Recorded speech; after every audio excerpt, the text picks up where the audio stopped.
Well, we are sitting under plenty of sunshine, and across the high desert, there's no precipitation in sight. But this warming trend that we've been in, that's going to continue through the rest of this week and most of this weekend, with temperatures warming through the 70s, well into the 80s. And then our next system brings another shift in our weather pattern. Hey, everyone, I'm Darrell Winninger, Chief Meteorologist at Central Oregon Daily News, and we are about to do a deep dive into your most reliable forecast, starting with what's happening right now and ending up with what those big changes are once we get into the Memorial Day weekend. All that and more here through the next several minutes. But for the most part, we are starting off under the influence of a broad ridge of high pressure. And this high is centered out over the Pacific Ocean. Some clouds have been working their way through Central Oregon, but we're staying pretty dry. So sunshine and warming are on the way. We're going from seasonable temperatures with highs in the 70s and some 60s into the 80s. And all this happening through the next several days. By Friday is when we really start to see 80s more widespread across Central Oregon. And during that time, it is dry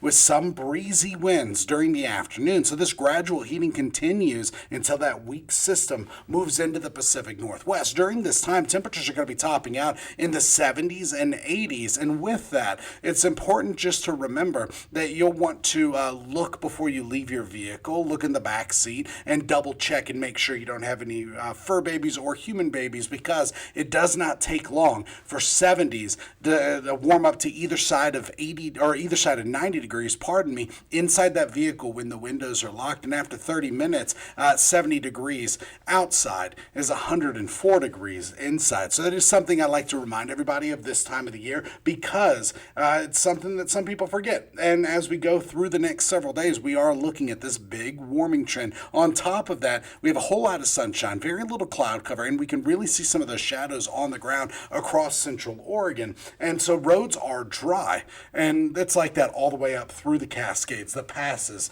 And we do have some light clouds coming and going, but when we look at satellite and radar, there's just no precipitation in sight. And this is a blend of visible and infrared satellite imagery, and there is some radar on top of it. You could actually see a few sprinkles around and south of Baker City, and it's really just going to stay dry. We're looking at some in and out clouds through the overnight hours and tomorrow, and through Wednesday. At a glance, we really have clearing through the day, so some cover coming and going, and it all has to do with this cloud cover that is off of Vancouver Island and getting into the Olympic Peninsula. That's a cloud cover that's going to be coming and going through the next 24 hours. And on the backside of it, we have another round of sunshine. High pressure builds in even more, and our warming trend continues. So this is part of a very weak cold front that, as it pushes through, it brings that additional cloud cover and only slows down our warming trend.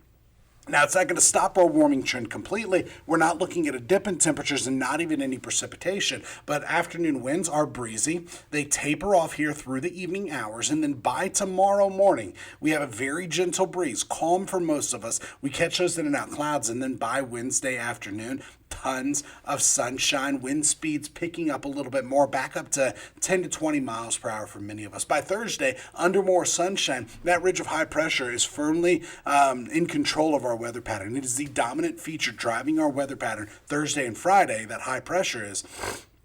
So we're not looking at much at all in the way of cloud cover, definitely no precipitation in sight, and mostly just a light breeze across the high desert. And then by the time we get into this weekend, we're going to be well into the 80s for most of the high desert, not just some of us. On top of that, relative humidity is already pretty dry. Not critical, not at critical levels just yet, but here through the next several days, we have broad diurnal ranges. And what that means is, because of these dry conditions, our temperatures are going to get pretty chilly overnight. Through the day, we warm up and our relative humidity bottoms out, because relative humidity is directly proportional to the temperature. And when you go from chilly starts and moderate relative humidity into those warmer afternoons, we dry out pretty quickly. Now today, temperatures top down in the lower to mid 70s for most, with a few 60s on the map, and currently temperatures are still in the 60s and 70s. That puts us roughly 2 to 8 degrees warmer than we were just 24 hours ago. So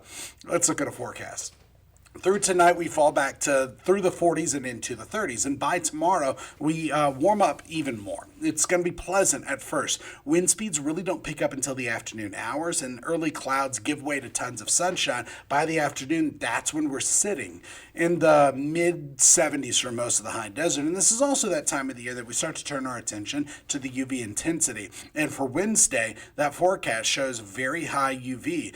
So we're up at an 8. Now, this is a 1 to 12 plus scale, and typically in Central Oregon we rarely even get up to 11, that extreme, that purple range, and through most of the summer we're going to sit in the very high range, so 8, 9, and 10, and that's exactly where we're already going to be getting. And this has less to do with the temperature and more to do with the solar angle. So through May, the sun gets higher and higher in the sky at noon, and that direct sunshine is when we really start to get impacted by UV intensity. And so even though temperatures are pleasant and in the 70s, we are turning our attention to that UV index. And the UV intensity forecast is going to be either high or very high through the next several days. And it's really tomorrow that it picks up into that very high range. So more sunshine, dry conditions, and warmer temperatures are all expected. So Wednesday, we're looking at that cooler start with clearing and an afternoon breeze. Highs are going to be in the 70s with a few 60s. Then we flip it on Thursday. We're talking 70s and a few 80s. Still just a light breeze, tons of sunshine. And by Friday, under that sunshine, we warm through the 70s, reaching into the 80s. So that gradual warming trend is just steady, and it continues through the next several days. So when it comes to future precipitation through Friday, we're dry. We're not looking at any rain in sight. And going all the way through this weekend, it stays that way. By Saturday, a few sprinkles are possible, and I'll show you what I'm talking about here through the next couple of minutes. But really, the key takeaway from this is that warming trend and the dry conditions. Here is your forecast model. This is one that we typically use on air every night, and it shows that through the overnight hours, we are expecting some in and out clouds. By Wednesday, clearing, revealing plenty of sunshine, continued warming. And then by Thursday and Friday, we're looking at even more sunshine across Central Oregon. Notice Friday, late in the day, some PM clouds are expected. And then by Saturday, we start to see a little bit of moisture over South Central Oregon. This is a plume of moisture that's coming up from the Pacific Ocean. But in order to really get a good view of it, we have to look at the long-range forecast model. So pardon me, let me go ahead and get to that. This is the GFS, and it's an American model, and it goes out a lot further, but it's just a lot less resolution. And when we go forward through Thursday and Friday, more sunshine than cloud cover. By Saturday, watch what happens. Through the afternoon hours, a little bit of moisture in South Central Oregon is expected. And then by Sunday, back to in and out clouds. By Monday, that's when our cold front is pushing through. That's when we finally catch our next chance of some showers. But just like a lot of systems that are pushing through this time of the year, the mountains really absorb a lot of that moisture. And we aren't looking at too much in the way other than scattered showers across parts of the high desert, not even for everybody. Some of us don't even get wet. So we're going to go through one more time all the way through instead of toggling back and forth. And by 10 a.m. Monday, more clouds. During the afternoon, some spotty showers at best, and a little bit of mountain snow. And then by Wednesday going into Thursday, this specific forecast model keeps a lot of that moisture over the region. So when it comes to our future precipitation graphics, between now and Friday at 11 p.m., the high resolution forecast model shows nothing. And then moving forward, the one that's not as high of resolution, one of the ones we use on air most nights, shows some light showers, but not even everybody getting wet. And where some of us that do get wet only catch a few sprinkles. Now, winds aren't too strong right now. Some of those gusts up into the 20 to 25 mile per hour range, but that's just the wind gusts. Actual wind speeds are more like 10 to 17 miles per hour. Now, this is still pretty breezy for parts of the high desert, and that continues for a couple more hours. But once we get further into the early morning, we're looking at a gentle breeze. And remember, with this forecast graphic, everything to the left of that white line is observed. It's already happened. It's in the past. Everything to the right is forecast, and it shows that after sunset, we're looking at the tapering winds. After that, Wednesday and Thursday Thursday, a little breezy at times, but overall not too bad. We're talking 5 to 15 miles per hour, maybe getting some gusts up to 20. But for tonight, expect 40s and 30s across the high desert. A couple spots actually dip to near and below freezing. By Wednesday, we're looking at 70s for most, a few 60s and 80s possible, then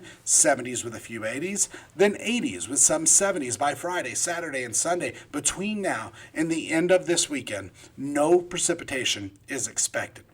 One of the forecast models shows a few sprinkles possible Saturday afternoon, and if that starts to develop, that's a big if, then we'll be tracking it for any thunderstorm potential. By Monday, that stronger system could bring some showers, and then by Tuesday, we're looking at a little bit more sunshine, especially later in the day. But notice, between Sunday and Monday, that is a big drop in temperatures. That's part of the cold front that's rolling through the high desert. So when it comes to weather headlines, for this Tuesday, May 19th, we're going from frost to flip-flops, and we have a rain-free forecast through the end of the work week and into the weekend. It's not until Memorial Day that we actually catch our next chance of some light showers. And notice how much I'm stressing the word some. If you're in the ag industry and you know that we need the rain because of the drought that we're in, or if you're really focused on the drought that we have across the state, then we need the rain. Unfortunately, there's just not a very good chance of it at all through the 7-day planner. The best chance of rain is going to be Sunday and then into early next week. But even at that, it doesn't look very good. But the warming trend in the interim brings our temperatures through the 70s and into the 80s. As of right now, there's no rain in sight, and we only have a few light clouds. Across the rest of the state, the closest showers are around and south of Baker City, coming almost all the way to Ontario. That is the latest in weather. Join us tonight on Central Oregon Daily News. Well, the latest in headlines and your most reliable forecast. Also, when it comes to the headlines, we're tracking today's election. And so it is the primaries for Oregon, and we are going to have all those latest numbers as we go forward through this evening. So join us. We'll see you then.